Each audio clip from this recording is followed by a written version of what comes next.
Bonjour, c'est Joël Bernard de moncoachdegolf.com. Alors aujourd'hui, je voudrais vous partager 2 clés universelles pour que vous réussissiez à obtenir un impact idéal.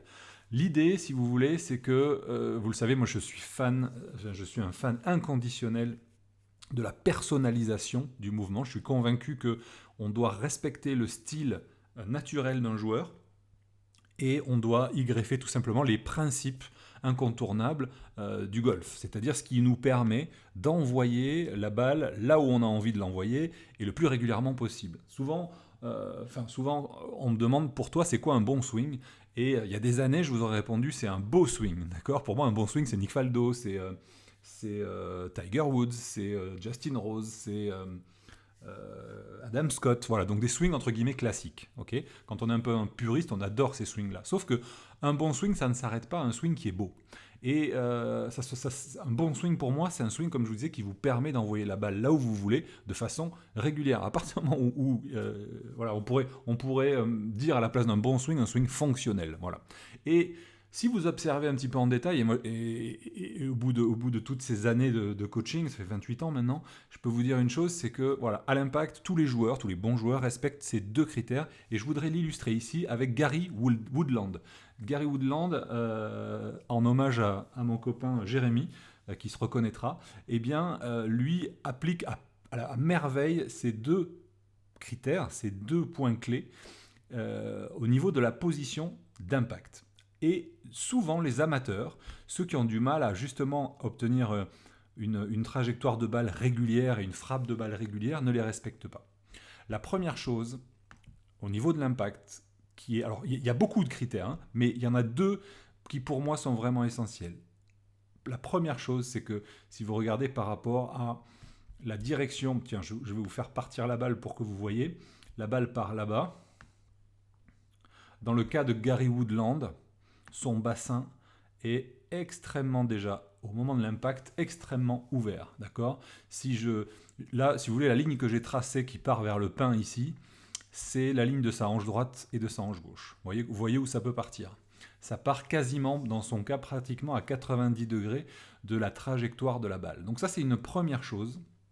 C'est que, alors, ça ne veut pas dire, vous verrez tout à l'heure, je vais vous en reparler, il y a une histoire de proportion. Tout le monde ne tourne pas autant ses hanches, d'accord. Je vais y revenir, ne vous inquiétez pas. Mais la chose universelle, c'est que le bassin n'est pas, votre ouverture de bassin n'est pas parallèle à la ligne de jeu, ça c'est une certitude. La deuxième chose qui est évidente et qu'on peut observer tout le temps, c'est une position de bras droit pour les droitiers, bras gauche pour les gauchers, qui est encore pliée, même souvent en angle droit, comme pour Gary Woodland ici.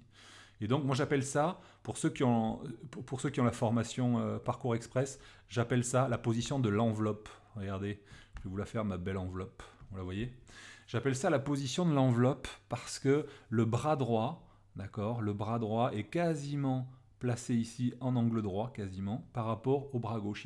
L'avant-bras droit est sous le bras gauche. Ça, je peux vous prendre 70 swings d'affilée et vous le montrer. C'est universel, d'accord. Mais là, je veux dire, pas besoin d'aller chercher autre chose.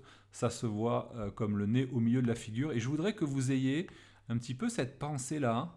Voilà, mes hanches qui sont orientées, une fois de plus, qui sont ouvertes, qui sont à gauche, une fois de plus, sans aller dans des proportions comme celles de Gary Woodland, attention, hein, d'accord. Et ensuite, repenser à cette fameuse position de l'enveloppe, d'accord. Ça, c'est fondamental pour arriver à avoir un contrôle de la phase de club pendant toute la traversée.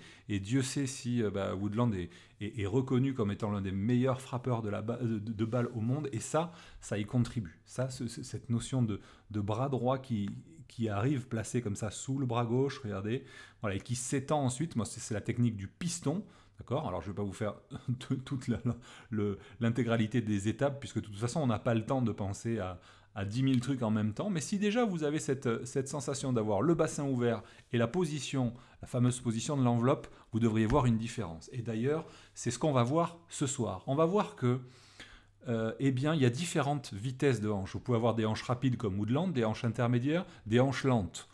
Mike Adams, dans la certification BioSwing Dynamics, où j'ai passé le level 1, level 2 avec Mike Adams, lui a fait un exercice, a fait un test pour identifier si on a les hanches rapide, moyenne ou lente. Ça va définir votre position idéale du bassin pour contrôler votre impact. C'est ce qu'on voit ce soir dans Home Coaching Live.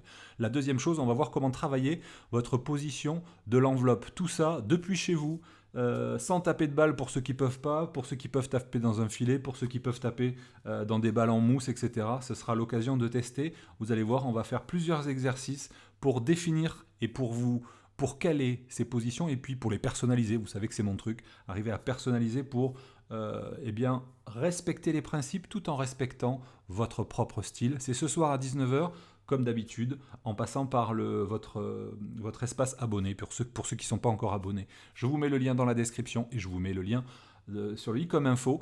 À ce soir, 19h, bye bye.